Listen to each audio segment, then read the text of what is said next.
My administration was not one marked with cover-ups. No contract initiated during my administration was subject of any corruption issue. Neither was any member of my cabinet charged with corruption.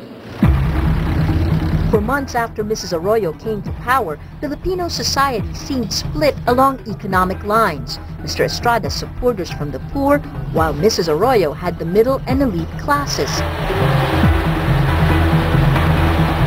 She survived People Power 3, but the damage was done, and she said she was forced to compromise in order to hold her unwieldy coalition together. That made the 2004 elections even more important. She won her own mandate by a slim margin, but even that was challenged after wiretap conversations were released to the media in 2005. I am sorry. That raised charges of election cheating, charges Mrs. Arroyo denies. So will I still lead by more than 1 M? But those tapes triggered impeachment processes which have kept her constantly battling. This is a presidency under relentless siege. On the eve of People Power's 20th anniversary, Mrs. Arroyo averted a People Power 4 by declaring a state of emergency. Nagdeklara ako ng state of emergency dahil sa maliwanag at kasalukuyang banta sa Republika na atin napag-alaman at napigil. Sa mga nagbabalak laban sa bayan, babagsak sa inyong pagtataksil ang buong bigat ng batas.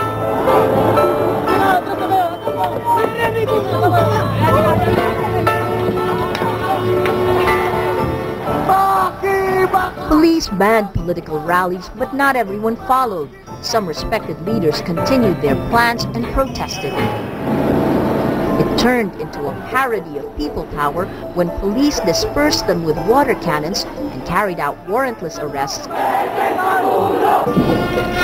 Soon after that, a Pulse Asia survey said 65% of Filipinos wanted Mrs. Arroyo to resign. I don't believe, I don't agree with Romy Neri that this woman is evil. She's not a saint.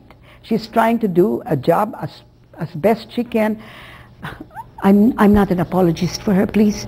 I did not even vote for her, but I can see what she's doing. Let us please not forget that she has done a good job with the economy. According to the government, 2007 was the best year for the economy in 31 years. Economic growth was 7.3%. The stock market is up, and the peso is at its highest level in 8 years. Let us put aside partisan wrangling as candidates jockey for the presidency. Let us focus on a common agenda of growth, hope, and opportunity. But hope is coming from a different place.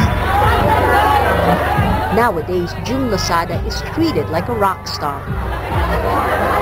Hello po, ang cute niyo po.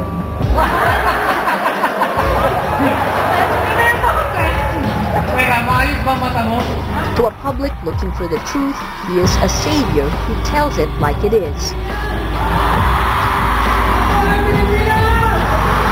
Nagsabi lang naman ako ng totoo. Siguro, kukunti na lang nagsasabi ng totoo ngayon, no? Kaya pag nagsabi ka ng totoo, bayani ka na.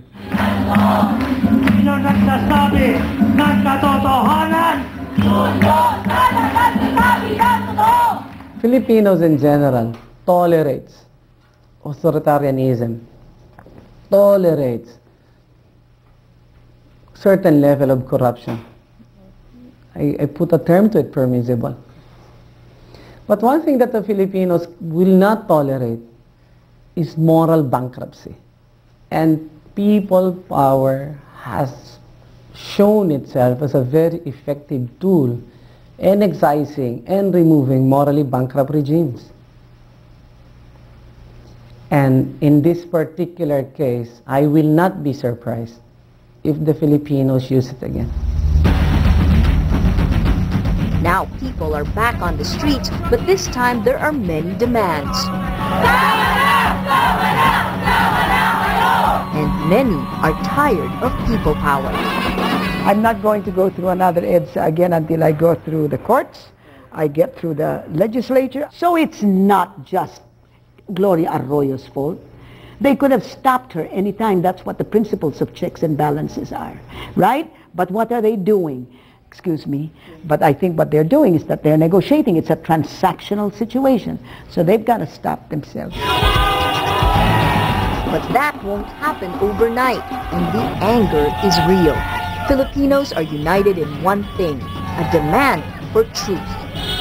So what we're seeing now, is it a call for people power, or is it another power play?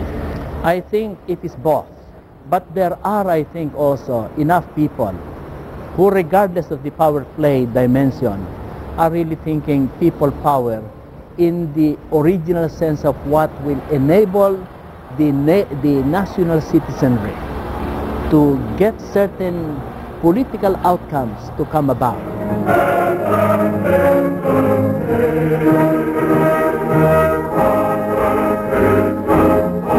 Regardless of the failures of people power to bring better governance, there are two signs of hope today.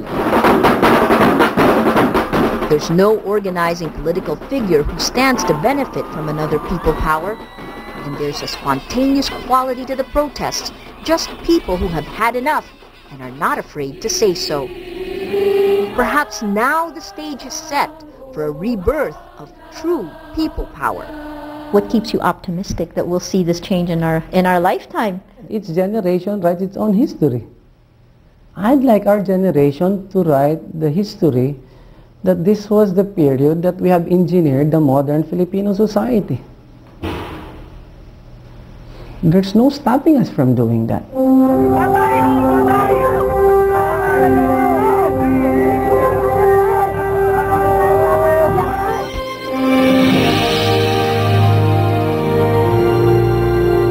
Observers say that Filipinos are political romantics who have to accept that democracy is about more than just elections. People power should never have become a political tool. It is an act that should have been followed by the hard work of building democratic institutions. That is the work that 22 years later desperately needs to be done. That ends People Power Play. For the ANC team, I'm Maria Ressa. Thank you for